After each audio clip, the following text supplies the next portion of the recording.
And the biggest news of the fantasy football day is that Dalvin Cook has signed with the New York Jets. And yes, that is bigger than Ezekiel Elliott signing with the Patriots. But we've got to talk about how this impacts the Jets and Dalvin Cook from a fantasy football perspective. We're going to break that down and more in today's video. Do us a huge favor before we start. Make sure you drop a like on the video and make sure you are subscribed if you haven't already to Fantasy Domain. Obviously, we're bringing you minute-to-minute fantasy news coverage, so you should be subscribed just as like a thank you that we're doing a live stream and everything. But also, flockfantasy.com/domain. When you use our code domain, you get all of our 2023 fantasy football rankings, all the articles that we come out with, our Discord where we answer all your questions and help you with your drafts, all of literally every resource you need to win your fantasy football drafts and your fantasy football leagues in 2023. You can find on flockfantasy.com/domain. Use code domain for 30% off the entire site.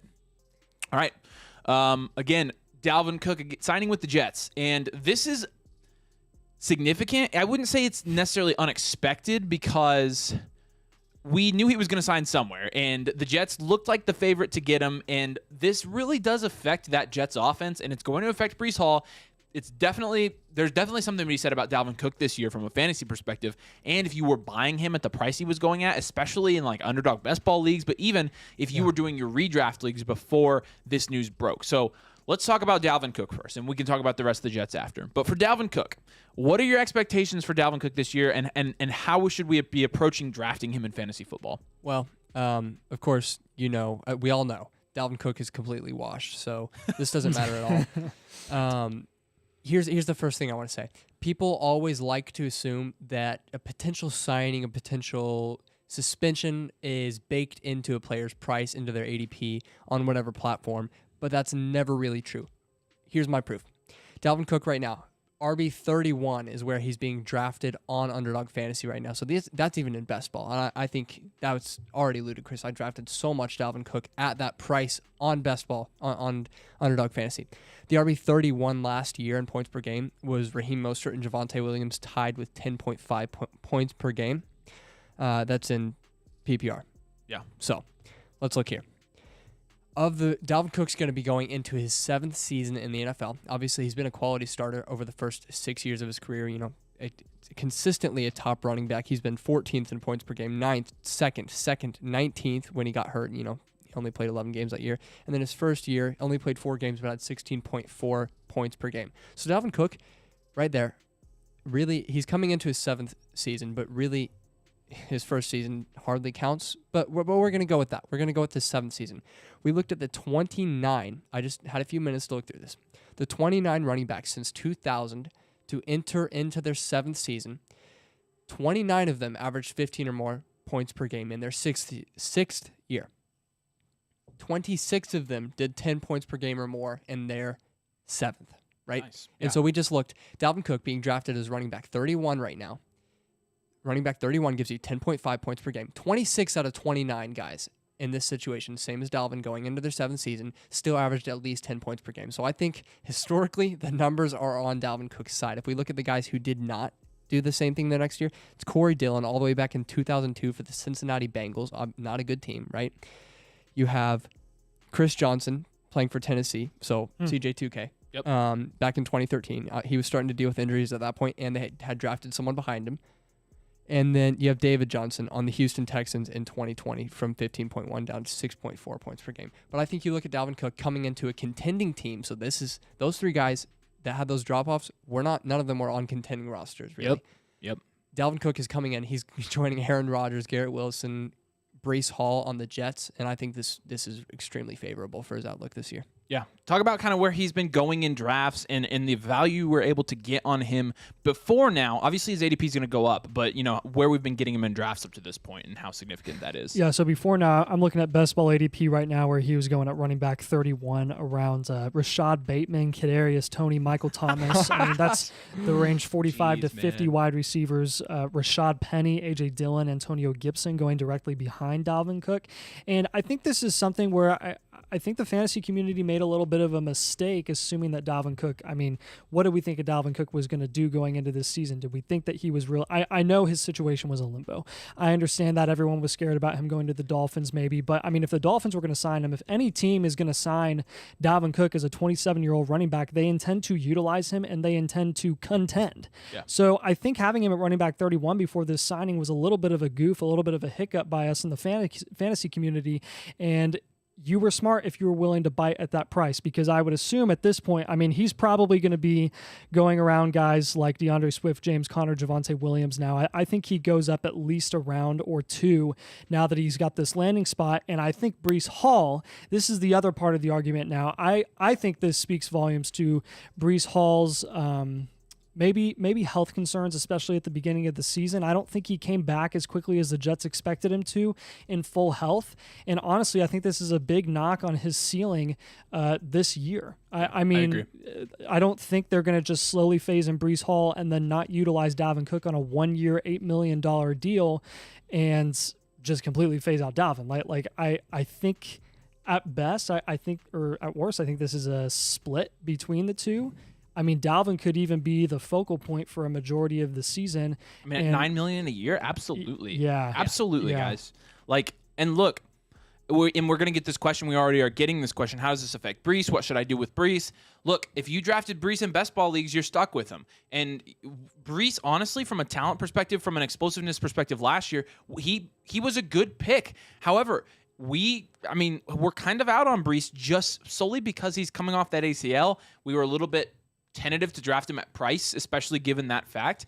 Now that Dalvin's here, Breece's ADP is rightfully going to drop quite a bit. And with Breece Hall, obviously going into the year after this one, he's going to still be one of the hottest commodities in fantasy football. You're going to start getting him in the second round again, maybe even in the end of the first. This year, I think the money that they gave Dalvin Cook shows that they plan on giving him a fair workload, and that directly impacts Breece Hall's fantasy ceiling, like you said. And, in best ball leagues, you spent a 4th-round pick on Breece Hall. If you've done your redraft league and you have Breece and Dalvin Cook, honestly, at this point, I'd probably keep both of them. Breece is going to plummet in value. And I wouldn't sell Dalvin. Dalvin's going to get plenty of receiving work, but... go ahead, Simon. More on Breece Hall. I don't have anything else on Breece Hall, but I did find it interesting to look at Aaron Jones. Yes, that's exactly what I was doing. Yep. His checkdowns. You two are so smart. I know. From Aaron Rodgers. When you're looking at checkdowns, so these are passes of 5 air yards or less, right? That he's gotten from Aaron Rodgers. He's had, by position on the field, 26 over on the left side, 12 in the middle, 25 on the right side. So he's getting plenty of checkdowns. You're thinking just in 17 game season he did that. Yep. So Dalvin Cook's going to be able to. He's capable in his own right. Last year on the left side of the field, which is weird. He's really heavily tilted towards that side. 24 receptions on 31 targets on the left side of the field for 203 yards. But I think if you look at Aaron Rodgers and how willing he is to check down right there, you saw that with Aaron Jones and his historical numbers. I think Breece Hall is definitely not Breece Hall. Dalvin Cook's definitely going to do some work in the receiving. Yeah, so Aaron Jones, go ahead. Real quick, Go ahead. if you are in the comments, thanks for joining us. Drop your questions. We're going to answer all your questions right after we go over these stats. So stick around, get all your questions answered. Drop any fantasy questions you have in the chat. Go ahead. Yeah, so I'm looking at Aaron Jones' receptions over the past 5 seasons. In 2018, he had 26, 2019, 49, and then 47, 52, and 59. If you look at Dalvin Cook in the Vikings offense, he had 40, 53, 44, and 34 and 49 over the last 2 seasons where Cousins really just started to throw the ball a lot more. And I think this is a situation where you're looking at Aaron Rodgers, like Simon said, isn't afraid to check the ball down and loves his receiving game, receiving capable running backs. And Aaron Jones was his guy in Green Bay. He next to Devontae Adams, Aaron Jones was just feasting in the Aaron Rodgers-led offense. And I think you could see a similar upside for Dalvin Cook this year. High on running back 2, even low on running back 1, I don't think is bold, especially when you're looking at the Jets offensive line, which has kind of been the talk of the last week or so, with there being major concerns with, are they going to be ready for the season? And are they going to be ready to protect their savior and their only chance to make a Super Bowl run this year? And Aaron Rodgers, I think if they're not going to be 100%, or it's going to take him a bit to kind of get used to the new system with this Aaron Rodgers-led offense, I think you're looking at Aaron Rodgers trying to push the ball out faster so that he's not, hit and getting destroyed every single snap.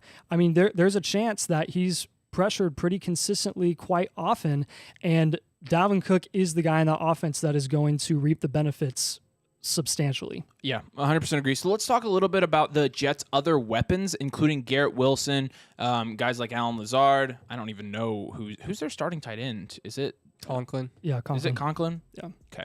I'm surprised. I was wondering if it was Ruckert because Ruckert's getting a lot of buzz too. But how does this affect those guys? And if so, how much does it affect them? I mean, because running backs that get a significant amount of check down passes can affect a receiver's ceiling. That it can. Personally, I think the wide receiver room is so open that I don't think it's going to affect Garrett Wilson at all.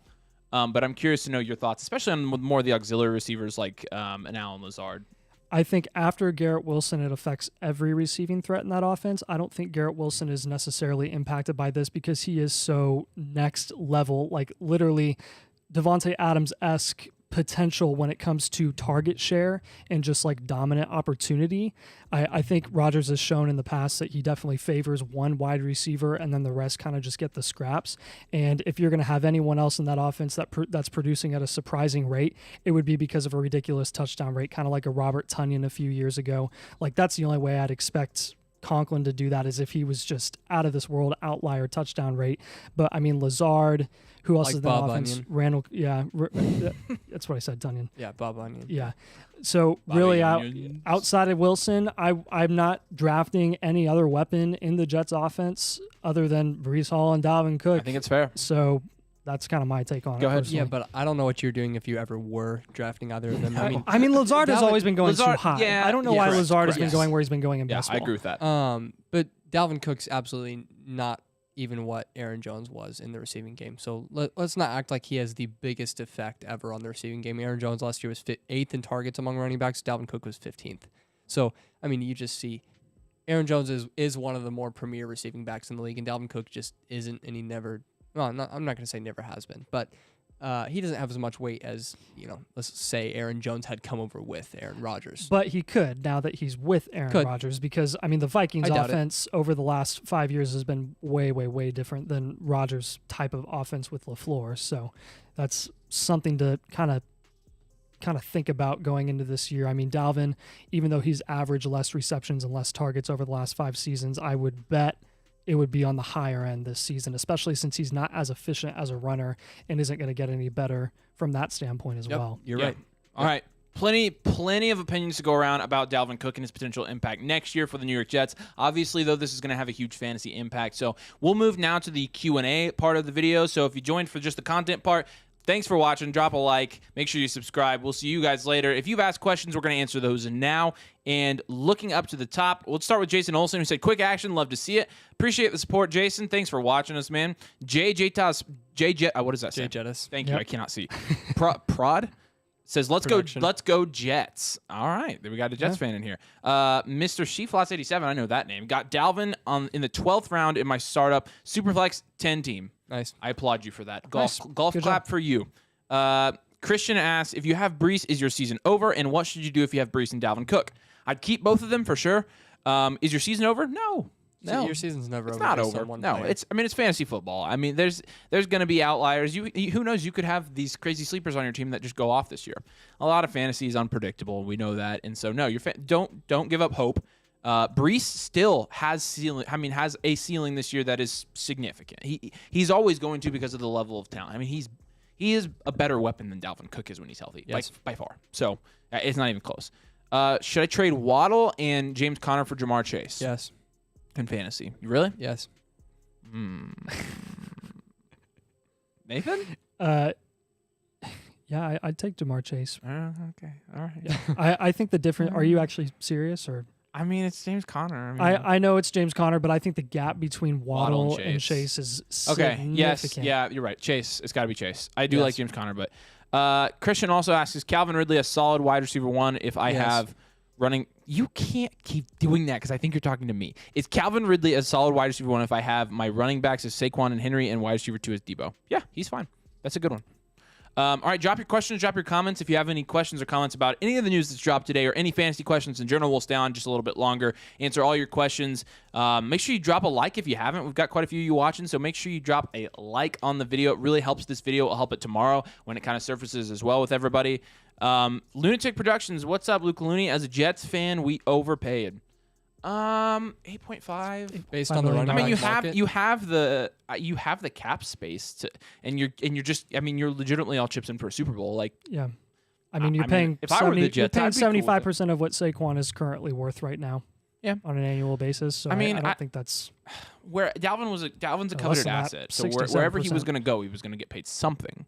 So, yeah, I mean, I don't know. The other news of the day, obviously, is that Ezekiel Elliott goes to the Patriots. And if you've been drafting a lot of Ramondre Stevenson, look, I mean, don't kid yourself. Don't fool yourself into thinking that Ezekiel Elliott's not going to have an impact on that backfield and that production. He absolutely will. They did not bring him in to be a third string back, okay? Ramondre, like, I'm not He's getting paid more than Ramondre. Not just to say we told you guys, but we kind of did try to tell you not to draft Ramondre because, again, you cannot heavily invest from a fantasy perspective in a New England back.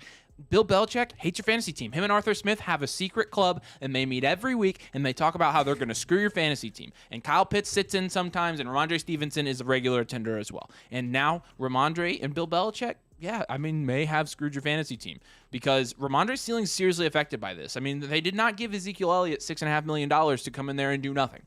And Ezekiel Elliott did not change to his college number and take $6.5 million to go to the Patriots to be on the sideline.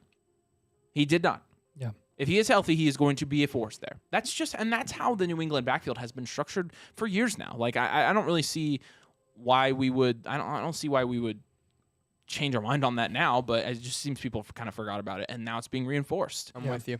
David says, what do you think about JT? Is he going to play? Yes. Got him in round 4. Yes. Great, phenomenal value there I at don't round 4. understand. JT still has. He's one of the guys. When he was going in the mid-second, I already thought he was great value because he's one of those guys who has the potential to finish number 1 overall. And no, that's not a homer speaking. Just look at his numbers from 2021. The fact that you're getting him in round 3 and 4 right now is incredible. Yeah, absolutely incredible. And he did, for any of you guys that have been following his presence at training camp and the trade request stuff, he is back at training camp. He's still on the puppy dog list, but at least he's back, I guess. I hope he's not wearing a freaking hoodie, though. So He is. Lunatic says, yeah, but he sucks. Dalvin Cook, I assume. He's like barely top 30 from an efficiency perspective. Sure, but we care about, especially in PPR leagues and fantasy, we care about passing volume and we care about volume as a whole. And so long as Breece Hall is not 100%, Dalvin's going to be getting a majority of the touches there. It's not going to be Michael Carter, and it's not going to be Bam Knight. I don't even know if Bam Knight's even there anymore. So, I think he still is. yeah. Christian says, would you say Garrett Wilson still top 15 after this? Absolutely. Absolutely. Yep. Yes. Yep. Yeah. This is not probably going to affect Garrett Wilson at all in our opinions. Kenneth Walker or Miles Sanders? Kenneth Walker. So I would yeah, probably. I would Kenneth probably Walker? still lean Walker. I am a little bit concerned about I'm I slightly mean I know concerned. he's supposed to come back by week 1, I think is what they said. Yes, they did say that. But And then last year he had the goodness. same injury, but It's but the that same also, I arm. mean, it's the same injury. Like that's not great. Yeah. Miles Sanders, look, that offense is fixing to be terrible. I think so. Yeah. Okay, the we Seahawks skipped offense one, will though. be- Go ahead. Christian Herlihy Mm-hmm. Nice. says, would you say Garrett Wilson still we top already- we 15 literally already said just this. read that. Yeah. I didn't read it. Yeah. You silly boy. I figured you didn't hear it because you didn't say the answer in the middle of my question. Ulysses says, should Oh, I yeah. do Breece Good Hall and Ramondre for Jonathan Taylor? Yes. No. Yes. So, What do you mean no? What do you mean no? I'm letting you two fight No. this one out. I'm taking the package there. I think. Yeah, I am too. Seriously? For yes. guys that both are going to have limited volume? I mean, not that limited. They're- Less volume than Jonathan Taylor. If you're trying to find guys, Ooh. with I mean, a is he 90% talking about best opportunity ball share, or play fantasy too? Madden. So. Um, Yes, I'll- I'll take the I'm two taking- guys I don't both even- going in like the 4th, 5th round now, probably after this, over one guy going in the. all right, Fourth, we'll put a poll up. I'm taking the package You there. guys can keep talking. I'm gonna put this up. Go Bird says sell high now or hold as an asset. Assuming you're talking about Dalvin Cook, definitely hold him. Especially for what you got him for. Yeah. All right, I just dropped the poll in the chat, so let me know what you think. If we should be taking Ramondre and Breece on that or JT. Oh, it's 100% JT. Oh, it's 50-50 now. You're the one who voted JT. I know, dude. That's why I said it. It was a joke. Oh my it gosh, was a dude. joke. You're so stupid. Oh, looks like I'm the minority. Yeah, you're probably going to be the minority on this for sure. So if you guys are watching, drop a like on the video if you would. It really helps us out. Super appreciate it. Hey, drop all your fantasy questions and comments. Drop your reactions to the news today in the comments. We'll give you a shout out on the screen, and we'll talk about your question or comment. We got all kinds of this has ended up being a pretty eventful day for football. It has been. It's been a while since we had some actual news. I know. Yeah, so Like relevant news, Yeah. not preseason news where CJ Stroud threw an interception and he sucks now, apparently. yeah. And again, like these guys were going so late in your fantasy drafts. I'm going to go ahead and commend you if you were taking them. Like I was picking up, there's a third guy I have been picking up a lot of, and it's Leonard Fournette. But these three guys, are guys that when I get into these later rounds, I love taking shots on them because I'm like, I know, number one, if you're in a regular redraft league, these guys are going to have some trade value now. You can use that to your advantage. Also, though, they're gonna have upside from a points perspective. All of them will. Even Leonard Fournette when he gets signed. So this is interesting because now this eliminates the possibility of Ezekiel going back to the Cowboys, which was being discussed. So do the Cowboys bring in another running back? Do they bring in Leonard Fournette? No. So who are they going to roll with as their other running back? Probably the package behind Pollard. Yeah, you know who is the package you know what behind I'm Pollard? thinking. Deuce I know Vaughn and I want you to say it. Yeah. So you Yeah. think they're rolling with Deuce Vaughn? they took him I in mean, the that's 6 rounds. bold, man. Yeah. Kareem I know. Hunt's still floating Yeah, around. but Kareem Hunt's skill set is just he's not primarily. He's a very good receiving back. I just don't see him being paired with Pollard he doesn't go well with as Pollard. effective as Ezekiel Elliott. with Neither Tony does Pollard. Fournette, though. Fournette's horribly inefficient over the last two Yeah, I know. seasons. Dude, all right, I So, got to like, read this. At that point, who are they bringing in? Jordan Probably said, no one. leave my guy on the right alone. This dude gets more love in our comment section than the two of us have. I mean, he'll get more love in one video than we ever get. So I don't even want to hear it. I'm sorry, He's it's sitting my pretty, charisma. dude. More Shut up. charisma. Whatever. Freaking hippie. Yes. Yeah. Christian says he's taking the package. Lunatic Productions. Luca Looney asks, where do you think Fournette will land? So I mean, who's looking for running backs? Even though I don't think it'll be the Cowboys. I mean, the Cowboys Cowboys is are a it's a reasonable really good option. spot It's a for him. reasonable spot. The Dolphins Dolphins have was the been other in the one, market yeah. for Dalvin. They Yep. could take Fournette. Goodness, anyone in the outside of that, like, I mean, Thinking Cincy, maybe Ontario. Ontario, Yeah. nice, Like- nice. like the Canadian Football League? Yeah. I'm joking. Do you think Calvin Ridley has wide receiver overall potential? Wide receiver one, sorry. overall. Not wide receiver one. No, I don't overall. think so. I mean, Chase Brown never really showcased receiving Yeah. upside. Maybe if they wanted to get a little P. Ryan insurance this year and pay Fournette like nothing, since he Yeah. could take him, I don't know. I'm just So- spitballing at this point. If I trade Connor and Waddle for Chase, my running backs would be JT and Pacheco. That leaves you a little bit thin there. My wide receivers, would be Lamb, Cup, and Waddle. So you'd have Lamb, Cup, and Chase. Oh my. I don't know, man.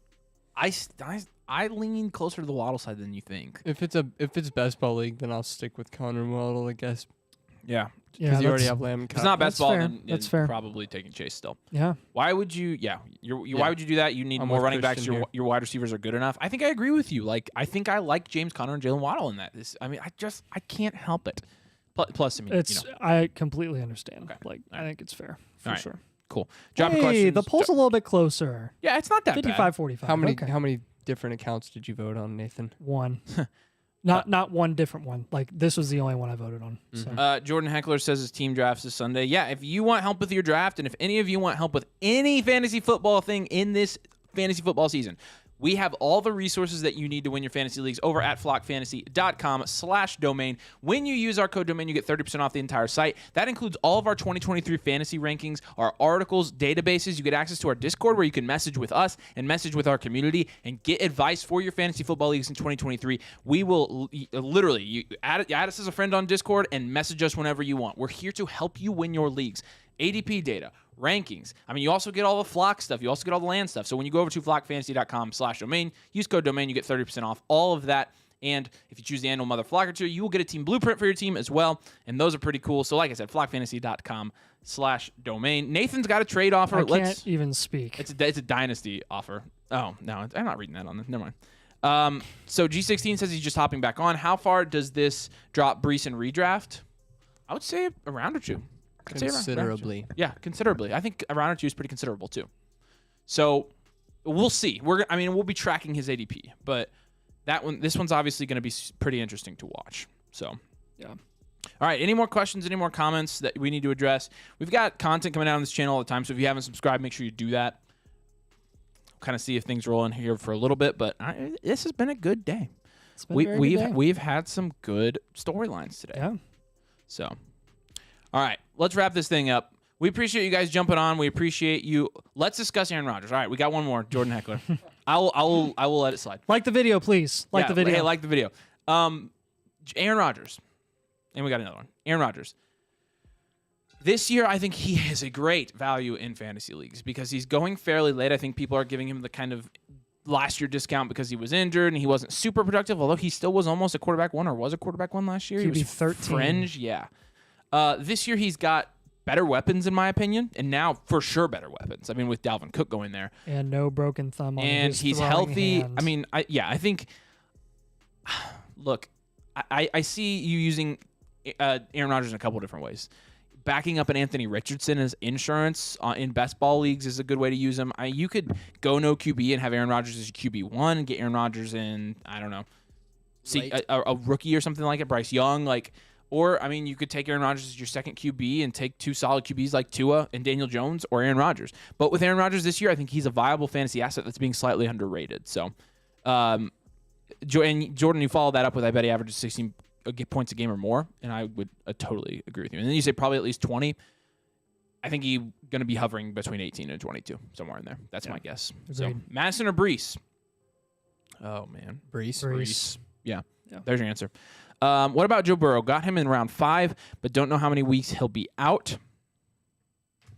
Yeah, I think people are a little bit too worried about what Jamar Chase said. Yeah. He was like, oh, if you have to come back week 5, we'll be fine. I don't honestly understand Joe why he Burrow said could that. miss the first 4 weeks, and I think he'd still finish as a top 8 quarterback. You know what I'm saying? I know with calf strains, there's a big difference between just walking around and throwing the ball and then actually full force running. You feel fine when you're just walking like a normal person. And then once you're into it, then you really start feeling it. So he's not really going to know until he does significant activity. But I thought it was encouraging seeing him jog and run around and throw the ball and before the first preseason game. At least he's not, incapacitated. So I'm not really that worried about Burrow. I honestly am not. Take this for what it's worth, because this is purely gut feeling, and this is just kind of me reacting to what I've been hearing. I am not drafting any Joe Burrow. I'm a little bit more worried than the consensus, because I think the popular and probably correct thing to do is just to be like, yeah, don't worry about it. I'm slightly concerned. I don't care. I'm more worried about playoff correlation. How's he gonna be by the playoffs? Yeah. Yeah, I think this could impact. If you're drafting Joe Burrow, calf injuries are no joke. If you're drafting Joe Burrow in fantasy or best ball, I'm just take a shot on a guy in the later rounds that can. I was gonna say, hold there it are down plenty for of the guys, first 5, and there are 4 to plenty of 6 guys in weeks. that range that you could take instead of Joe Burrow. You're right. Yeah. It's just going to depend. G16's got a flock question. Message us on Discord. You can any one of us just send us a DM. We'll get you hooked up and tell you about that. All right, we are going to cut it for real. We got to record some videos. So again, make sure you drop a like on the live stream so it does well tomorrow as a standalone video. Make sure you're subscribed if you haven't. We got fantasy football content coming out all year long, and we're going to help you win your leagues this year with week-to-week fantasy content for you and your team. And like I said, flockfantasy.com/domains where all of our exclusive content is. So head over there if you want to join us. We really appreciate you guys joining and watching us. Have a good night, and we will see you later.